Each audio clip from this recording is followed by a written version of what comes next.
What is going on, everybody? It's your boy Gsluke here with our live stream for the Hero World Challenge, the last event of this calendar year. So we better make it count because we've got 3 or 4 weeks off until the Century Tournament of Champions. But going to get you prepped with everything you need to know for this week, including a weather report, which isn't quite as important, but just a 20-player field. But we'll go through every single player, talk through some of the pros and cons of getting to them, ownership, GPP strategy, all that sort of fun stuff.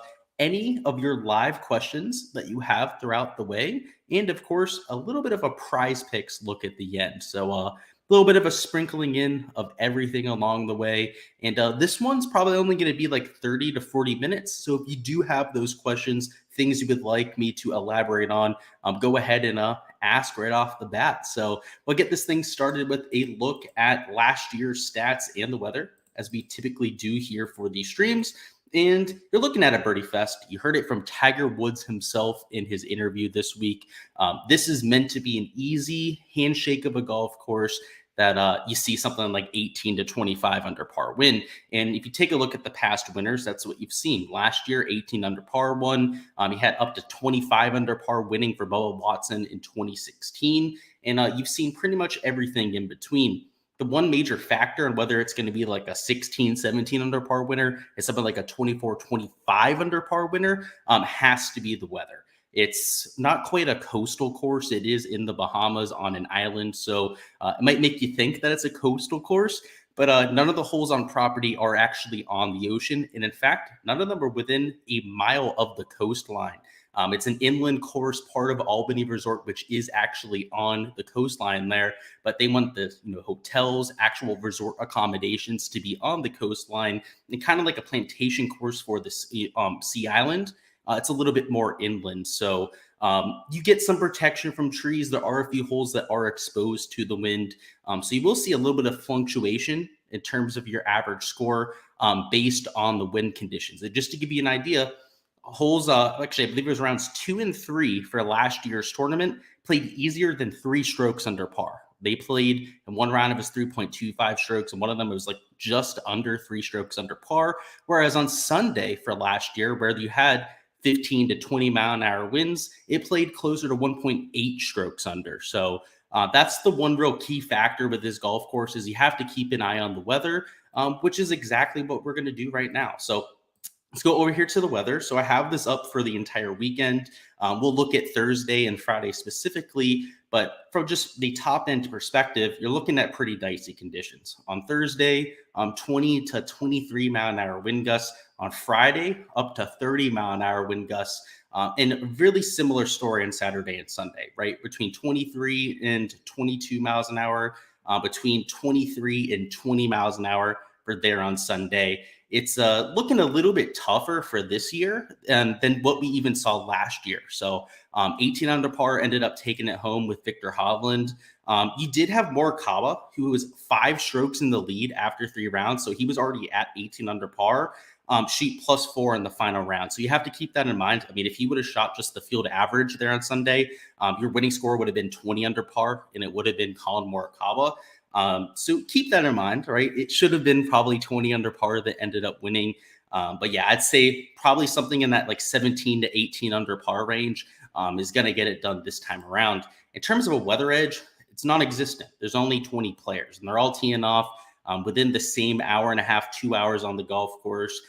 Tomorrow, though, there is supposed to be a little bit of rain. So whenever that comes through, that's obviously going to throw a little bit of a curveball into some of the players' games out there, but nothing to really change our modeling, right? I mean, these winds are slightly higher than what we're used to seeing around this golf course, certainly than what we saw last year, but it's not so bad. I mean, even here on Friday, right, when it's getting up to right around 30 miles an hour, it's not so bad that like we're looking at around the green now, right, where we're trying to find like up and down specialists where the winning score is going to be like 10 to 15 under par. It's not that massive of an effect, right? It's already an easy resort style course. The holes that are playing into the wind might be a little bit of a bear, but if you have the distance to make up for that, it's not going to cause you too much of an issue. So that's all from the weather perspective. Maybe playing slightly more difficult than what we saw. I'd say a scoring average of like 2.25 under par is what you're going to see as an average throughout the weekend. I do think on Friday it might be a little bit harder, right? Maybe it only plays like 2 strokes under par or like 1.8 strokes like you saw for Sunday last year, but nothing too out of the ordinary. Let's hop over to the player poll now. I'll go ahead and share my screen and we'll get this cracking because hey, we got 20 players. We have plenty of time here, and we can go through pretty much the entire poll. So let's see what's going on down in chat. So we got a couple guys down there. Antonio, what's going on? He says, "Yo, Luke, what's going on?" Nothing much, man. Just building lineups here. I'm only playing 6 lineups this week, so I have a 3 max and then a couple single entries I'm doing. But after that, probably gonna play some Call of Duty. So yeah, what's up, man? He said, "Do you think Finau is a good putter now? You like his odds for a top 5?" So do I think he's a good putter? No. I think that he's somebody just like a Xander Schauffele, just like a Scotty Scheffler that you saw last year. That's in a little bit of a heater, right? He's got the ball striking married up with the putting. A lot of people after 3-4 weeks will start to ask the question like, oh, is this guy just a next level player? We said the same thing about Scotty. We said the same exact thing about Xander Schauffele. And while they've taken strides forward, I'm very, very hesitant to go and just crown somebody, right? It's going to take a little bit more to convince me of that sort of prowess. So let's let him, maybe this week he goes out and kills it, right? He might just be riding that heater.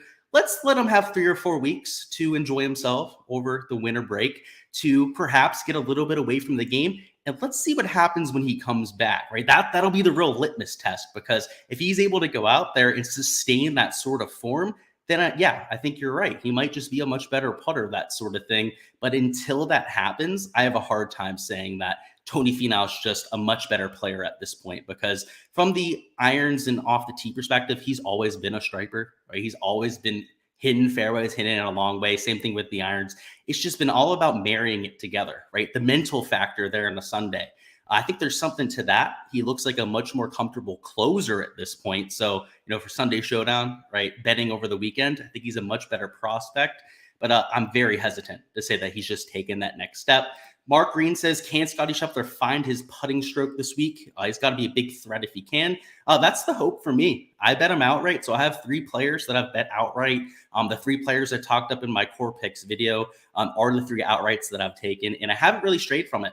I was thinking about adding a few. We'll talk about a few of the players that I've considered adding. Yeah, dude, I definitely think that it's possible, and I'm certainly hoping for it this week with that outright ticket. I think if he can go out there and gain, let's say, just 1.5, 2 strokes with a putter, you are looking at a dub for Scotty. So he's got the upside. That's why you're getting to him this week. You're hoping that he can find the putter. But I did make an argument on my core picks video where I mentioned the fact that because it's such a small field event, because you don't necessarily have to have the nuts play to go out there and win. It's just a 20-player field. Maybe a stroke and a half, just 2 strokes putting gets the job done, right? Because his ball striking has been, I don't want to say on another level, but it's been top 5, right? Off the tee and on approach over his last 50 rounds. I mean, he does that. He's just a slight gainer. That might win this event, right? Because there's only 20 players. So yeah, Mark, I think that if anything, if you're going to take a shot on him, you do it this week because of the limited field event. I mean, if he was playing against 155 other players, one of them is very likely to have, let's say, a 5-6 strokes gained putting week. And then it's like, can he out ball strike somebody by 4 strokes, right? Which he can, right? He's been capable of doing that before. You saw him do it at the API. Didn't gain that many strokes putting and won there. But it's a tougher task in a big field. So I think it's something you can do this week. Nick says he's hesitant to play Kawa. You hate him in the wind.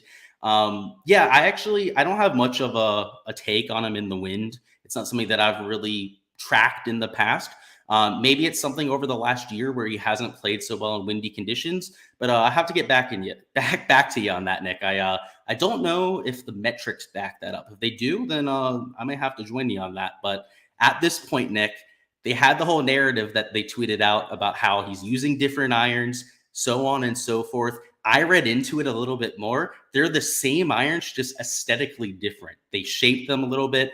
They look a little bit more like blades than they did before, which a lot of players, I'm not one of those players. I like seeing a lot of substance behind the ball. It gives me confidence that I'm going to hit it. Whereas like people like my brother, a little bit more skilled players, professionals certainly, want to see a blade behind the ball. It's just a little bit more comfortable for him. From what I understand, they didn't even have to put a new certification on it because it's the same golf club that he was using before, with just it's grinded down a little bit more to look a little bit more like a blade. So if that's going to keep people off of him, I don't know if there's this win narrative out there, Nick, that people aren't going to play him this week. It makes me like him a little bit more. He's a great play. He had a 5-stroke lead going into Sunday last year. You're not going to talk me off him. That's all I got for you. I'm definitely going to be on him. Antonio says, are you high on Tom Kim this week? I'm not actually. So we're going to get to it a little bit later, but he's one of my ownership fades. This is a long golf course. It's a long hitters golf course. Most of the players that end up in the top 5 to top 10, well, I should say top 5, top 10, right, of this event is just the top half. But the guys that are finishing in the top 5, top 3 of the Hero World Challenge have predominantly, not only because, you have your Patrick Reeds of the world that are digging sandcastles around Albany and getting into the top 3, but a majority of them, right, I'd say 75% plus of those top 5 finishers are players that we'd classify as bombers, which longest players on tour are typically going to be your better players on tour. But it's been more than your average. Let's just say that. So Tom Kim, I worry about that a little bit, but we'll go into more depth a little bit later. Randy says, good morning from Thailand. What's going on? You said, any thoughts on Tom Kim? So yeah, I just kind of gave him there. I'm worried about the distance. I'm really, really worried about it because he carries at 280. And if you saw my course breakdown, if you haven't watched it yet, highly recommend you check it out because I go hole by hole talking through some of the holes where you have to have carry distance to take advantage. There's at least 4 dog legs where if you can carry it 300 yards, you can cut off a dog leg that other players can't. There's 2 drivable par 4s that you have to have at least a 305-yard carry. And then 3 out of the 5, and there's 5 par 5s this week, okay, instead of 4. 3 out of the 5 of them are 600 yards, or plus one of them 660. He's going to have 0 shot at reaching those in 2. So, I hate to talk about a guy too much. We're going to talk about him a little bit later on with Tom Kim. That worries me, right? When we're trying to, take a chalky player, somebody that, is 40% owned right now, you got to be pretty sold on him. And that worries me enough to get off of him. So we'll talk about it more later, though. Tony says, is there any chance that Kisner gets a hot putter? He's been absolute trash. Yeah, I think betting him, 70 to 1's a crazy number, but I also think it's crazy to bet him, right? There's something about betting a number. Like I've done it before with a Brooks Koepka. I've certainly done it with a Jordan Spieth when he was just getting his footing back here over the last 1.5 to 2 years. But more often than not, I actually can't think of a time it worked out for me where I was like, oh, this guy's like 40 to 1. It's an auto bet. And a lot of times with Brooks Koepka, a lot of people out there have that mindset where at a major championship, particularly like 2 years ago, right after he had that big run, if you saw a 25 or 30 to 1 number of Brooks Koepka, you had to bet it. You're like, just out of principle, right? You felt like you had to bet it. I've stopped doing so because just more often than not, you're wrong about it, right? And if it ends up hitting, sure, like you're pretty glad that you got there. But I can just tell you from experience that a lot of those in principle bets that you think are going to end up working out usually don't, right? Because there's a reason why he's 70 to 1.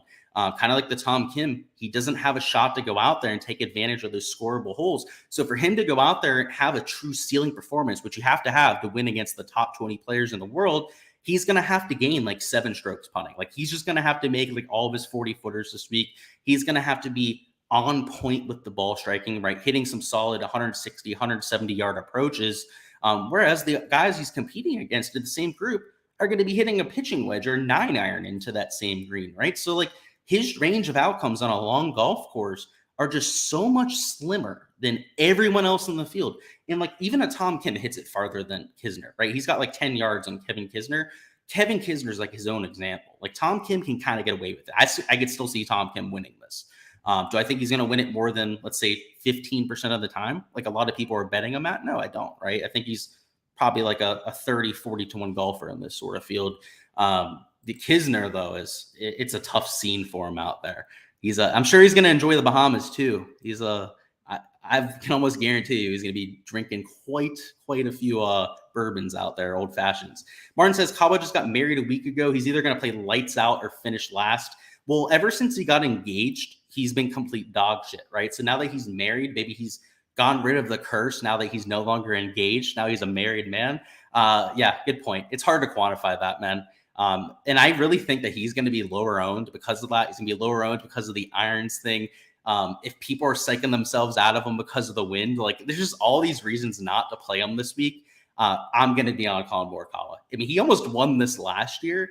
And if it's going to be hit and giggle for everybody, I mean, like, who cares if he got married last week, right? Everyone's kind of like in vacation mode right now. I don't know. I'm just trying to talk myself into playing him at this point, especially because of all of these narratives against him. Like it seems like it's meant to be. Like before the Open Championship, all anyone was talking about was the iron change for Colin Morikawa, and I was one of the people that talked myself off of him like a complete slapdick, complete dumbass, honestly, before that event.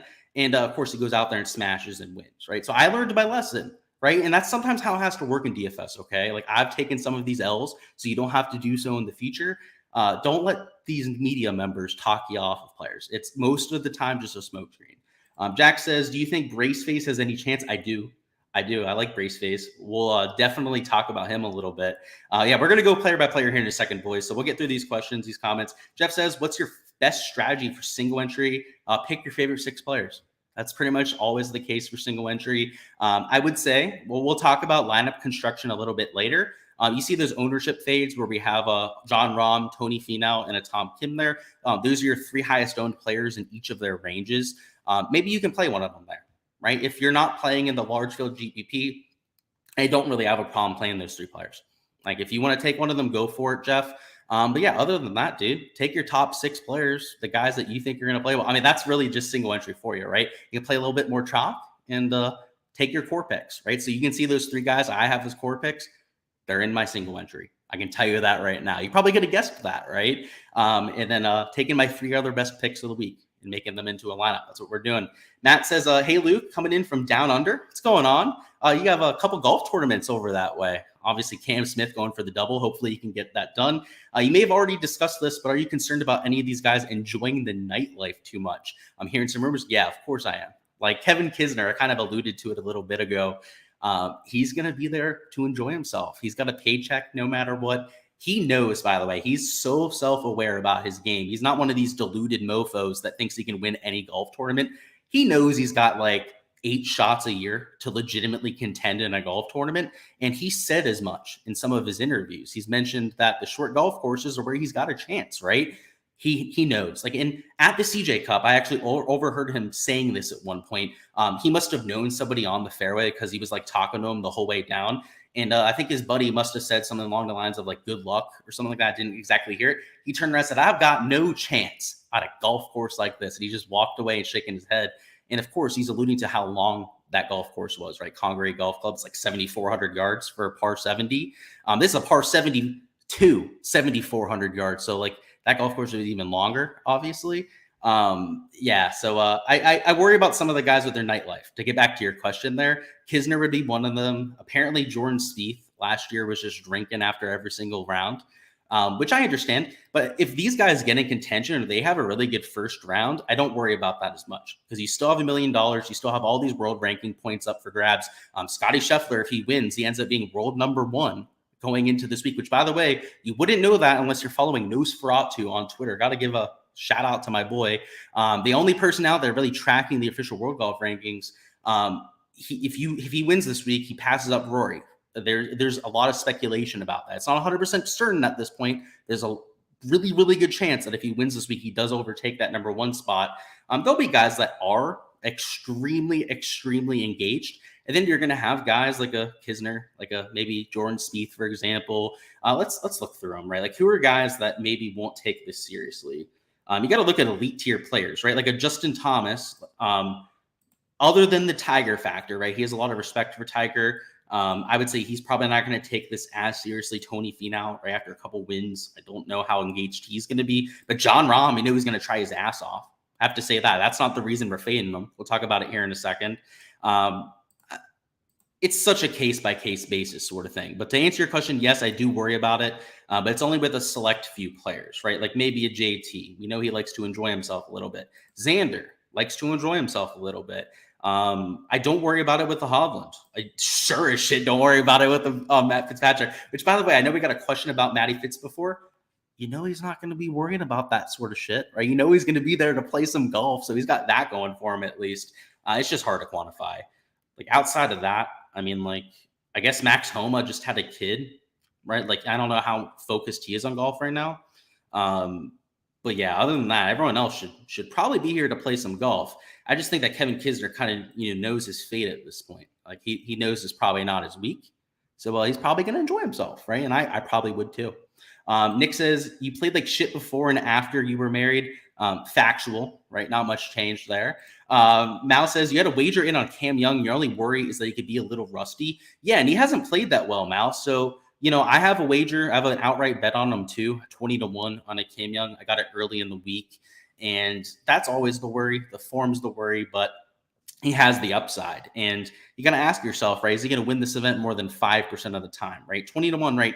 He's essentially equal odds across the board, right? Like it's your implied odds if everyone had the same exact talent level would be 20-1, right? In a 20-player field. I think he's better than the average player in this field, at least in terms of win equity, right? Because we know he can go nuclear with that putter at any given moment. So I agree with you, Mal. I do worry about it, but I still have a bet in on Cam Young because when it comes to outrights, if he's rusty, he's not winning, right? That's fine, right? He's not going to win the golf tournament. But if he's not rusty, then you're talking about a player that can clearly get himself into contention and that has better than 20-1 odds, right? So I'm willing to take that proposition. That worries you a little bit too much. I understand staying clear of it, right? But I'm a little bit of a risk taker when it comes to, especially like a 20-man field, right? Like I'm going to take chances on players. Kind of like what I was mentioning with Scotty before. You don't have to have a perfect week to win this golf tournament. And you're only playing against 19 other players. Maybe that's when Cam Young goes out and breaks through. Kyle says, thoughts on 13 players in a pool for 20 lineups. Kyle, you're going to have to get back with me at what sort of contest you're in, right? So if you're playing a 150 max, a 20 max, if you're playing like 10, 8 lineups, that sort of thing, get back to me with how many lineups you're playing, and I can answer that for you because it's very dependent on that. Martin says, Kisner was on SportsCenter earlier, and Dube seemed like he wasn't locked in at all. Yeah, dude. He's going to be the lowest owned player this week. So when we talk through these players, he's going to be super low owned. Come on, this ain't no hobby. No, he's there as the hobby week, I think. I literally think he's there to have fun. JT would give his left leg for Tiger. Yeah, that's why he's here for sure. Because I think JT, honestly, like the last few weeks, probably hasn't been playing that much golf. Xander says, you said Xander can't have a good time without Cantlay. Yeah, where's Cantlay? Yeah, where is Patrick Cantlay? That's a good question, isn't it? Him and Rory McIlroy are like the two big names that aren't here. Where are you? What you doing, right? You have better things to do than to go play golf for charity in that sort of thing. Like, come on. And you're getting paid. You're getting paid to show up. Your accommodations at Albany paid for. Your family can travel with you. And I believe last place makes like $200K. Like come on. Like, $200K is not chump change for Cantlay. Like, I know you're rich, buddy, but like, take your $200,000 check. Like, take it and be happy with it. Michael says, what do you think of Tommy Fleetwood's chances? He's been really good of late, right? Top 3 finish, ended up winning his last time out on the European tour.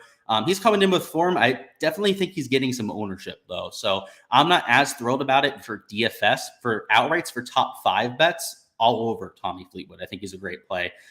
Let's get into this player pool here. Obviously, I'll circle back down to the questions there a little bit later, but we got to talk about these players too. We got 20 on the board. So let's start at the top. Still love Scotty Scheffler. It's all about the putter with him. We know the ball striking is going to be there. It has been for quite some time, right? We know that. But whenever he can get that putter to just slightly cooperate, and by slightly cooperate, I mean even a neutral putter this week is a top 3 finish. If he can go out there and gain with the putter, then you're talking about him almost certainly winning this golf tournament. I mean, that's how good the shots gained metrics have been. You take a look at his last 16 rounds, they speak for themselves, right? The putter, a huge negative, is the huge storyline when it comes to a Scotty Scheffler. So I'll be there. I understand it. Just know what you're getting yourself into, right? If you're not willing to take a shot on somebody, hoping that they can get the putter moving, then don't play Scotty, right? Go to a Jon Rahm. He's a much more proven prospect. But when I'm playing large field GPPs or even like a single entry, like I'm not playing many lineups, right? I told you guys I'm playing 5 lineups across like 7 or 8 different contests for this week. I'm not playing Jon Rahm, right? I'm just fading him because of the ownership. He was my second favorite player this week. Like when I was considering core picks, it was either going to be a Jon Rahm or a Scotty Scheffler. And the real differentiator for me was the ownership, right? I looked around the industry, I looked at, the first looks for people there on Twitter, and everyone was talking up Jon Rahm, which makes sense. It's a course that he's played well at. He's a good course fit. He won on the DP World Tour, had a few other top 5 finishes, another win on the DP World Tour. But I guess the whole debate comes down to is how seriously do you take the DP World Tour? Are you somebody like me that thinks that it's the minor league tour, that it's a lot easier to win over there than it is stateside? Personally, I don't think that's an argument. And I understand respecting the European tour, and I certainly respect it.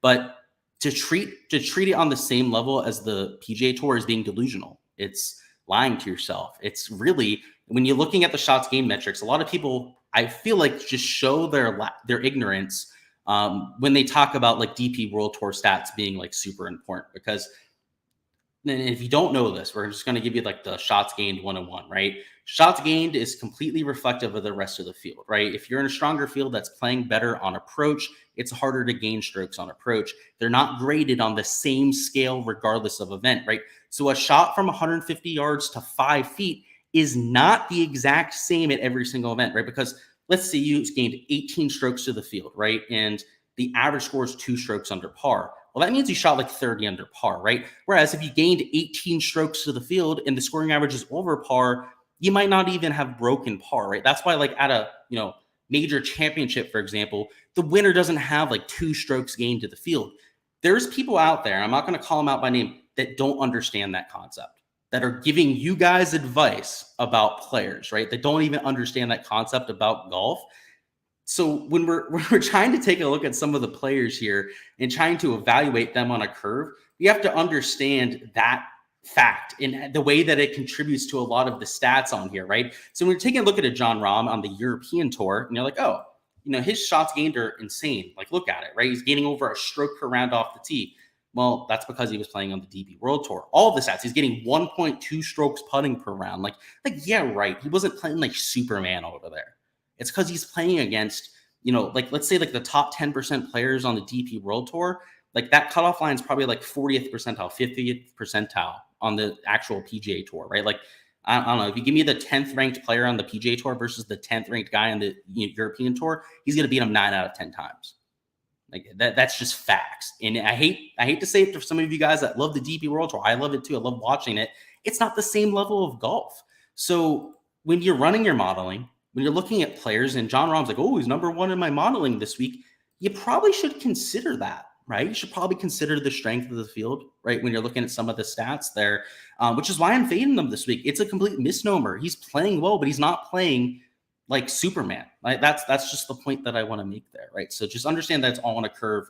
And a lot of you out there, I'm sure most of you know that about shots gained metrics, but there's clearly talking heads out there that I heard today talking about it that don't understand that concept. And it's like shots gained 101 is like learning how they're derived, right? So if you're going to talk about shots gained approach, you like understand what that means. Apparently people don't know that.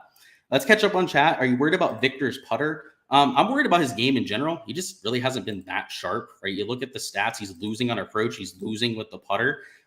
Yeah, I worry about his state of game in general. He's been very inconsistent. Craig Davis says, would you treat this like an NFL showdown? Were you able to leave some money on the table? Yes, I would leave up to $5,000 on the table. So I'd set a minimum if you're on like an optimizer, you're using that to make your lineups at like 45 grand. Maybe a maximum is something that I'd consider on this slate too. Usually when I'm playing PGA DFS, I'm not worrying about a max salary. But let me give you guys the numbers. This is actually something I wanted to do off the bat. So get your calculators out there if you need to. I've already run them beforehand. And by the way, I'm a sicko when it comes to numbers. I can just recite them off the top of my head. There are 20 players, right? You pick 6 players for your lineup. That is 22-6. That is 38,760 possible combinations. So just under 39,000 combinations and lineups that you can make. If you account for just lineups that spend within $1,000 of the salary cap, I first ran this within $3,000 of the salary cap. You have less than 5,000 combinations that you can play within $1,000 of the salary cap. Okay, less than 1,000, right? If you narrow it down to just players that spend within $500 of the salary cap, you're looking at less than I believe it's like 800, 900 combinations. You're looking at, in the large field GPP, if you only played lineups in that tier, you're duplicating yourself like at least 10 times, probably 20 times. If you're taking chalky players, you might be looking at duplications like you've never seen in PGA DFS. I mean, like 100, 200 lineup sort of trains. So yes, Craig, exactly like one of those shortest showdown slates, because when you win, you have to consider your duplication equity. And I've heard people out there, this is another thing, by the way, guys, there's just so many dumb people out there trying to give advice that like, just like, I don't know, I'm not going to say anything else. I'm not trying to disparage anybody out there, but they're like saying like, oh, duplicating doesn't matter for DFS this week. Well, typically duplicating might not matter, right? When you have 156 players, when there's over 1 trillion different combinations to choose from, but when there's like 1,000 playable combinations that you can even have this week, right? Based on the fact that there's only 20 players and people spend within $1,000 of their salary. Well, you could be looking at 50 to 100 duplications, right? And that matters, right? Like when you might duplicate with one person in a large field GPP, that might not matter, right? Like, okay, like you're splitting it between 2 people, you're still winning the average of first and second prize. Fine. That doesn't matter. I agree, right? For like regular GPPs duplicating, people look into ownership too much. I agree with that fact. But to say that this week that ownership doesn't matter, you're a fucking moron. You want to duplicate with 50 people when you win your lineup this week? Like if you're playing in the large field GPP, that's one of the most moronic things that I've ever heard in my entire life. And I hope the person who said that is watching this right now. I know you watch my shit because you always leave like hateful shit on my stuff. Just know that you're a fucking moron. End of story on that. Kyle says, drive the green. Yeah, so let's get back to your question. 13 players. So you're probably playing 150 lineups, right? I'm assuming if you're playing in the 150 max contest. 13 players seems a little light. I'd probably go to like 14 or 15. I don't know. You can't even build 150 lineups with 13 players. So maybe you're playing less than that. You got to let me know the amount of lineups that you're playing, Kyle. But I'm assuming if you're playing 150, that's probably a little bit light. If you're playing like 20 to, let's say, like 50 lineups, you might be able to get the job done there. Tony says, thoughts on Kisner versus Sepp? Oh boy, the battle of the basement guys down there. You want to bet so bad against old man Kiz. Well, Sepp's got the distance, right? So he's got like a solid 15, 20-yard advantage over Kisner. It's just that Sepp's form is horrible. Like Sepp Straka's form is about as bad as it's going to get. You're getting even money on him though, right? So obviously with the juice, you're getting like slight plus EV, like slight plus money in terms of your implied odds. Shit, man. That's close. I mean, I would bet Sepp, right? Because Kisner, I think he's going to take the week off. I think he's got that short distance. But Sepp is, has been shitty. He's sucked. So I don't know, man. If the gusts get up to 20 miles an hour, who do you think the top 3 heavy wind players would be? It's a good question. So I don't have that quantified for you. It was actually not a really good way to quantify wind play, at least to my knowledge. If anybody out there is quantified wind knowledge, please let me know. I would love to hear. Love to hear it. Like literally, I'm not kidding. Like I'll set up a fucking conference call with you if you have a way to quantify the wind. I would love to hear that. But just from like the anecdotal perspective, right? Just like from what we've seen, Justin Thomas is a great wind player. He's able to flight his ball very well. Matt Fitzpatrick, good old windy boy, brace face, is great in windy conditions. Jordan Spieth is one of the best wind players on tour. Like that's something that we've known about him for quite some time. Shane Lowry, a lot of them are in this field. Like Colin Morikawa was, at least I thought he was always a good wind player, but apparently I'm hearing otherwise from Nick. Like I got to look at the metric. That's why I wasn't so sold on that. From my understanding, he's a decent wind player. Like he can flight his golf ball. He's one of the better players at flighting his wedges. Those are the sort of guys that you want to try and target. Corey Connors, great wind player. Let's see. I guess Kisner. Like Kisner's a really good wind player too. Like I guess you got to give him credit there.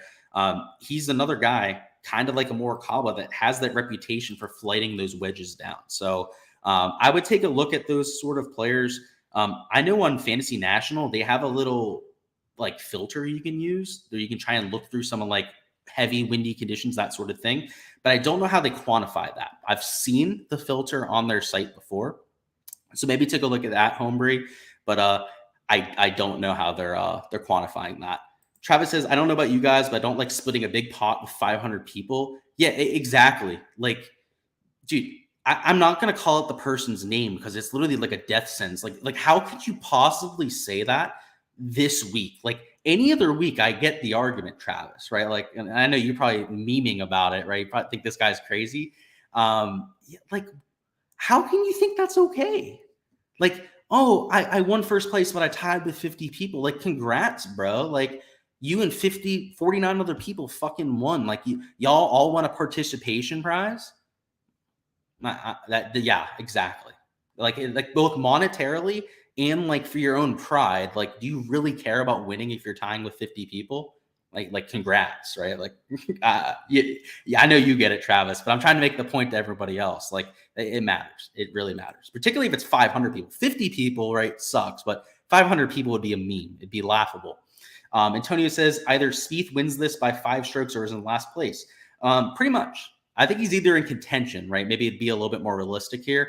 He's probably at least in contention, right? Or like finishing in last place, because literally last time out, last year, guys, he finished in last place. So there's definitely a sample size of that happening. Kyle says 20 lineups in the $5. Used to do the 30 until they ruined the contest. Yeah, dude, all the contest selection this fall has sucked, which it always happens, right? And every time it happens, we always, bitch the same way about it every single year, and nothing changes. It's just all business, right? They know that there's less interest. I mean, look at the $20 GPP. Meant to mention that, guys. It looks like it's going to overlay. It had like 8,600 entries the last time that I looked at it, and that's on track to go to severe overlay. Like, it's probably going to get to like 75, 80% full. So you could be looking at, winning money before the event even starts. Yeah. So it kind of sucks, but you're saying you're doing 20 lineups for 13 players. So yeah, the original question was thoughts on 13 players for 20 lineups. So 20 lineups in the $5 drive the green. That sounds about right. I mean, honestly, if I was going with the 20 max, I'd probably try and take 13, 14 players. I guess it would depend on who I'm taking, right? If I'm playing John Rahm, if I'm playing, Tony Finau, maybe I take 1 or 2 players out of my player pool just because you have to be so aggressive on those chalky players. But yeah, that sounds about right, Kyle. I would go with that. You're definitely on the right track. Antonio says, or last place. Yeah, for sure. Yeah, he first or last for Jordan Spieth. And Jack says, Tommy Boy's a decent win player. He is. Yeah, kind of like a Matt Fitzpatrick. He's got it's built into his blood. If you're from the UK, you're going to be a damn good win player. Let's just say that. All right, so I completely forgot where we ended up leaving off on this. So let's just start John Rahm. So we talked about that fade. I'm pretty sure that's where we left off. We're going to go through this relatively quickly. So if you have a specific player or a question about a specific player, go ahead and toss it down in chat right now. But JT is like your pivot play. If you're looking for somebody that's low owned in this 10K range, JT is going to be your guy. He is relatively bad form. I mean, look at it, right? 17th in the field when it comes to his recent form. The putting numbers on Bermuda are actually one of the worst in the entire field. Let's look. You're going to go the whole way down to a Colin Morikawa to find a worse putter on Bermuda. He's got the narrative of going against him, of like enjoying himself, right? People think he might not be engaged this week. I don't know. There's just a little bit of a sneaking suspicion in the back of my mind here that Justin Thomas is going to have a good week. I think he's a good low-owned play, right? If you're looking for that pivot, you're willing to take a risk like I am. I mentioned that before, that I'm somebody that's usually willing to take a risk on a player, then he's probably your guy. I'll just say that much because I don't want to give away anything. I do have my player pool blacked out.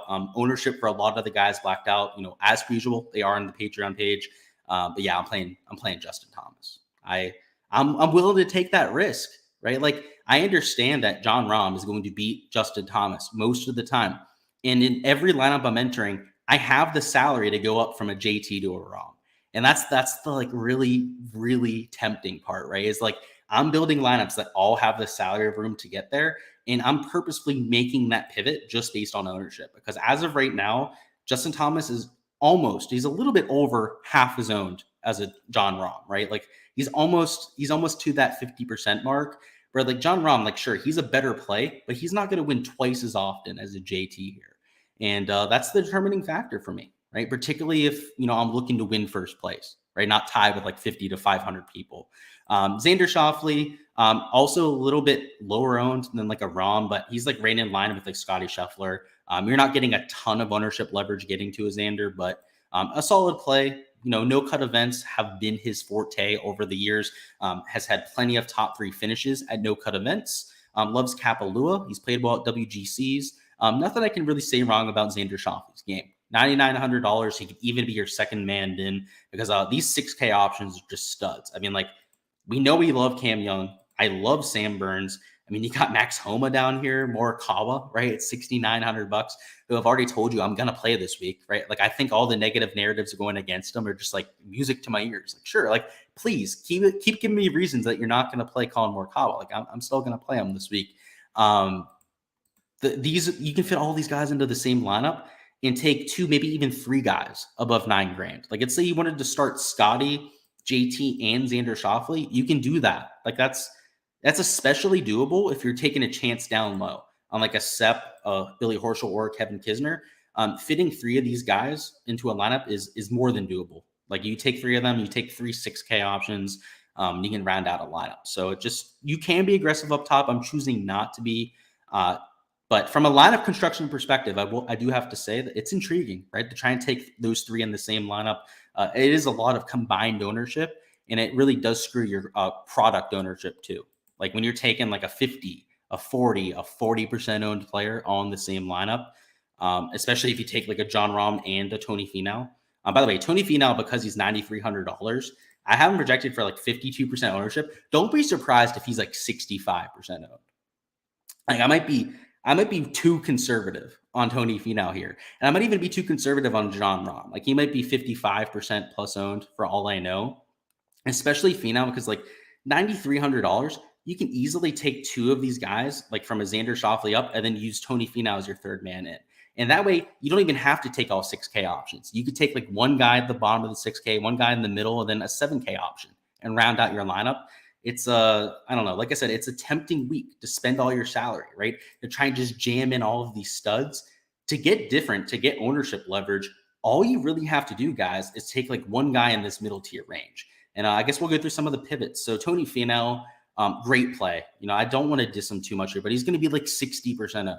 And in high dollar contests, not large field contests, right? Opposite, right? High dollar, smaller field contests, Tony Finau is going to be 60, 65% owned. I can guarantee you that. He's going to be by far the highest owned player. It's not even going to be close. So I don't know. If you're in a large field GPP, I'm usually going to fade that guy unless he's just stone cold nuts on any given week. And given on how he's played at this golf course, let's look at the course history for good old Tony Finau. 7th, 10th. By the way, 7th and 10th, you'd be like, oh, that's pretty good for a golf tournament. Not here. It's actually pretty dog shit. He did finish 2nd in 2019. So give him credit there, right? Did have a runner-up finish, but it's not like he's killed it around this place. So I don't know. It's a calculated risk that I'm willing to take. I don't love Victor Hovland's form. So I'll just go out and say that right now. I'm not a fan of playing Victor Hovland this week. He did win here last year. Clearly likes the golf course. Is a decent course fit, but he's not coming in with nearly the form he had last year. If you remember, he won the Mayakoba last year. He won on the European Tour the week before he came over here and ended up winning here for the Hero World Challenge. He's nowhere near that sort of form, right? He had 3 wins by the end of the calendar year last year. He has 0 at this point and hasn't really contended for quite some time, other than the Open Championship, right? Where he was in contention, but he kind of threw that one away at the end. Let's see, and I'll take a break here. Actually, I'm going to post a link down in chat. I've been meaning to do this for a while, guys, but I'm going to post a link down in chat right now to a community contest on Draftkings. So it's a winner takes all. It's a $1 buy-in. It'll be down in the YouTube chat if you guys look down there. And the winner takes all. And what we're going to do is every time I do a replay, do a little bit of a review of the slate. It's something I'll be doing for every single golf tournament in 2023. I'll be doing it this next Monday. Monday morning, I believe 9 a.m. is when I have it scheduled for. We'll be going through this slate, looking at my projections, specifically my ownership projections based on where they actually came in versus the field, going through strategy, the winning lineups, particularly for like a 20-man field niche event like what we have this week. It'll be especially important. But on there, what we're going to do is we're also going to go through the winning lineup in that contest, right? And if any of you are in the live chat, we can review your lineup. So what I'd recommend you do is take your single entry lineup, enter it into that contest. And if you want to have it reviewed there for the stream on Mondays, go ahead and do that, right? So that we can look at your single entry and I can give you my thoughts on it. So that's the idea with it. We're going to do that going forward. In all of these streams, I'm going to be posting it down there in chat. And again, it's a $1 winner takes all, right? It's not really meant to be like some fair GBP contest. You win, you get all the money. If you don't, well, you were in the contest and you had fun for bragging rights, right? That's the idea. Yeah, a little bit of a winner takes all. You don't see that very often when it comes to DFS. Let's catch up on chat. Travis says, definitely been playing Showdown. Or you said you're definitely going to be playing Showdown heavier. Yeah, I'm not going to be playing DFS in general very heavy this week. Like I said, I'm playing in like 5 or 6 contests. On the Showdown side, probably the same thing. Right? I'll do a couple single entries for every single Showdown and go in that direction. So I agree with you, but I'll still be playing it at the very least. It's golf. I'll be playing a lot on Underdog and Prize Picks. I have to say that. We're still going to go over Prize Picks here in a few minutes. I'm going to be really heavy on that side. I think there's a pretty good edge there, particularly for round 1. And Tony says, thoughts on Burns? Was horrific in his last tourney he played. Yeah, he lost 6 strokes putting. So I talked him up as a core pick here a little bit. He's first off not going to lose 6 strokes putting again. He loves Bermuda grass. He lost those 6 strokes on Bermuda grass, which is probably the weirdest part about the whole debacle. But he nearly won this event last year. I think a lot of people forget that. Finished in 3rd place, had the little bit of a nuclear meltdown towards the end of his round. The recent form, you're talking about that withdrawal that he had. He withdrew with 5 holes to go there on Friday, but he had a top 10 the week before that. He made the cut at the Sanderson Farms after starting with a horrible round 1. Yeah, I like his chances. Kind of like a Cam Young. Like, you're getting a really good number because of the form. You're getting low ownership because of some of the form coming in. It makes him intriguing to me, particularly because he's a good course fit to begin with. So yeah, definitely going to be there with you. Let's go ahead and finish up this player pool before we hop over to Prize Picks and talk through some of that. So we talked about Matty Fitz, good in the wind. Sungjae Im, just going under the radar. He's in solid form. Decent course fit because of the off the tee play. So I could see myself getting to Sungjae. Great play there. Jordan Spieth is kind of like Justin Thomas. Like, he's your pivot play, right? He's going to be somebody that's lower owned than he should be. He's lower owned than a Fleetwood, lower owned than a Sungjae Im there. So like I said, if you're looking for a lower owned play, he's your guy to get to. Fleetwood, like him in the wind. Sam Burns, we just talked about. Lowry, another solid wind player that you can consider. I don't know. Guys, in this field, you can play pretty much anybody, right? But the arguments for Lowry and Fleetwood specifically would have to center around their comfortability in the wind. If you think it's going to be a much harder year than what we've seen over the last 2 to 3 iterations, then you want to play these Fleetwoods, these Shane Lowrys of the world, a Fitzpatrick, right? Those sort of players, and Justin Thomas even, right? Because he's a really good wind player. It's what we've seen over the years. That's when you want to jam those sort of players. So there's a time and place for everybody. I'm personally, just to give you my own thoughts, I don't think it's going to be that difficult. Right? Like, I think it's going to be slightly more difficult this year than what we've seen in the past. But if you want to ride that narrative, that's going to be even more difficult. Those are the sort of players you want to get to. We talked about Morikawa. He's just your leverage play. There's all these narratives working against him. And I don't know. The more and more I hear people trying to talk me off a play, the more I want to play him. That's always going to be my reaction. Love Cam Young, love the course fit, especially the off the tee play. It's his first time here, but we've seen a couple first timers in the past have success. So I'm not that worried about it. It's a resort style course, not that tricky. Max Homa just had the kid. So if you're going to have any worry about him, it's going to be the fact that he hasn't practiced very often, or you would assume that he hasn't been practicing very often. I've seen him in a bunch of social media stuff over the last month or so. So there's definitely a fair concern there with his state of his game. But still, he's $6,600. He's Max Homa, right? Like, would you be that surprised if he finished in the top 3 this week? Obviously not, right? So I don't think it's a crazy play. I don't think it's crazy to play Tom Kim either. And we talked about this a little bit earlier, but the course fit just is not ideal, right? He just doesn't have that distance you're looking for. Of everybody in the 6K range, the only shorter player is Kisner. And then everybody else in this range has at least 10 yards on him. I mean, even like a Billy Horschel has at least 10, probably 15 yards of carry on somebody like a Tom Kim. Sepp Straka's got 10 to 15 yards of carry. I mean, even Colin Morikawa, right, hits it a good ways longer than Tom Kim.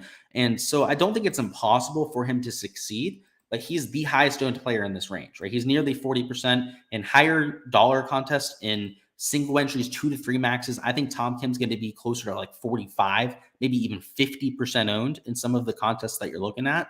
So yeah, he's a fade for me. I like the play, but I'm not in love with it, right? I'm not willing to go to bed and marry with it, right? I'm not willing to just keep it around for life.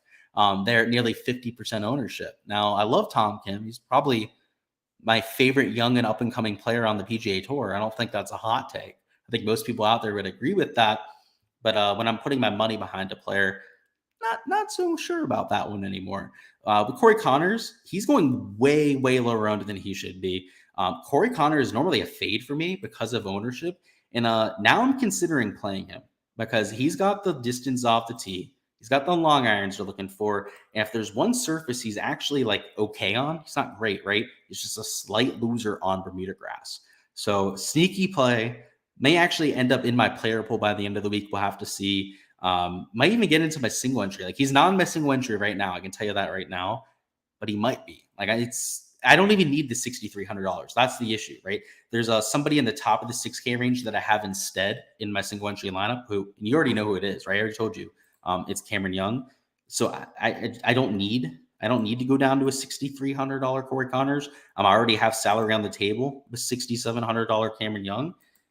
But I'm not against it, right? He's going to be even lower owned, probably half as owned as a Cameron Young. So if you're in a large field GPP really trying to get leverage or trying to get different, not duplicate yourself with a bunch of people, I don't hate going down that $400 gap to a Corey Connors. I think he's not as good a play as Cameron Young, right? There's a reason why I've bet Cameron Young. He's one of my core picks for this week. I don't think you're crazy for making that sort of pivot. Straka, he's a wild card and a half out there. He's clearly the worst player on the field, right? Like 20th recent form, 20th Albany fit, 20th total model ranking, just a basement dweller across the board. But he's played well at long Bermuda courses. He's played well at courses in coastal sort of conditions, right? Over here on the fall swing. His recent form sucks, right? Like missed cut. 2 no-cut events. He couldn't even crack the top half. Right? So those would have been missed cuts if they were cut events there for the top half. But then had a second place at Sanderson, right? Like that, it's just he's such a volatile player. So like if you're playing in a large field GPP, I love Sepp Straka. Like if you're 150 maxing, you bet your ass you should be playing Sepp Straka. And I'm not, right? So I'm not as bullish on a Sepp Straka this week. But if I was playing a bunch of lineups, I'd like myself some Sepp there, but I'm personally not going to get there myself. Billy Horschel, decent play, way cheaper than he should be. Recent form has been excellent. You take a look at the shots gained metrics, gaining over a stroke per round on approach. And this isn't no bootleg shots gained approach, right? Where you're looking at like, ooh, John Rahm's getting 1.2 strokes putting, a stroke off the tee. Ooh, Tommy Fleetwood's getting 1.5 strokes approach. Like he's just a god on approach now. No, it's because they're DP World Tour stats. And we have this. By the way, if you're just joining in now and you're wondering why I'm sounding like a sarcastic asshole when I'm talking about that, it's because I had a whole spiel before, a whole freaking rant about DP World Tour stats just being crazy, ridiculous, and misleading. Well, guess what? Billy Horschel, that's not the case, right? They're all on the PGA Tour. It's legit shots gained. He's legitimately gaining over a stroke per round on approach. I think he's a pretty solid play for this week. So that's all I've got for the player pool. What we're going to do now is go over to prize picks. So great question from Antonio, by the way. He always asks good questions about other sports. I love it. From MMA, and now you're talking about the World Cup. Who wins the World Cup? So I used to be really big into soccer. I used to play soccer, actually. It's crazy. I played a lot of sports in my life, okay? Soccer I wasn't very good at, but I liked playing it because I had buddies that were really good at soccer that I played on their teams with, and I played defense. You don't have to be very good to play defense. But who do I think wins the World Cup? France is like the obvious answer, right? Like France, stud team, won last time out. You have Mbappe, but I think you can't count out a team like Germany. You can't count out, Argentina, right? We know that they're a really good team. Brazil's an obvious choice. I don't know, man. It's gonna be a good World Cup. If I had to pick one, let's say Brazil. Let's go with Neymar and those stud ball dribblers out there. I don't know. It's gonna be good, man. The United States isn't gonna win though. They might win against the Netherlands, and that would be a surprise of a game if they're able to win that. But definitely not the United States. He said, what do you do with Billy Ho? Dude is brutal to root for. Dude, he's so cringe. I didn't see your question there before, but yeah, like he's a good play, right? He's gaining a bunch of strokes on approach, but he's really cringe. It's tough. And I forgot about Spain. He said Spain for the World Cup. You're right. Like, I don't know. They're all very evenly matched teams. I'll say that. I mean, France is like the one team that like is like the one alpha male. Like, I think everybody agrees that France is like the team to beat, but I wouldn't be surprised if any of those teams I named won. and including Spain, right? I forgot about them there. But let's go through this prize picks board real quickly. So nothing crazy going on. We only have 3 categories. Birdies are better strokes and birdie or better matchups. And mostly looking at birdie or better and strokes, right? Matchups aren't my favorite thing, particularly when the guys they're playing against are still elite tier golfers. Like, I love Scotty, but not against Cameron Young. Cameron Young can make like 8 birdies in a round. Wouldn't surprise me. Going against like Sam Burns, Hovland, Lowry, I'm going to avoid the matchups, right? When it's a elite tier guy against an elite tier guy, I think it's just a match, a toss up, right? A little bit of a coin flip, if anything, if you're trying to get between those players. But when we have 5 par 5s, as we talked about to begin the stream, we have 2 drivable par 4s. We gotta like birdie or better, right? We gotta like guys to make 5 birdies, because it's not like they can't just make birdies on those holes, which is 7 of the 18. You also have a few other short par 4s, let alone if you end up stealing a birdie on one of the longer par 4s. The par 3s are reasonable. They're not like 220, 250 yards.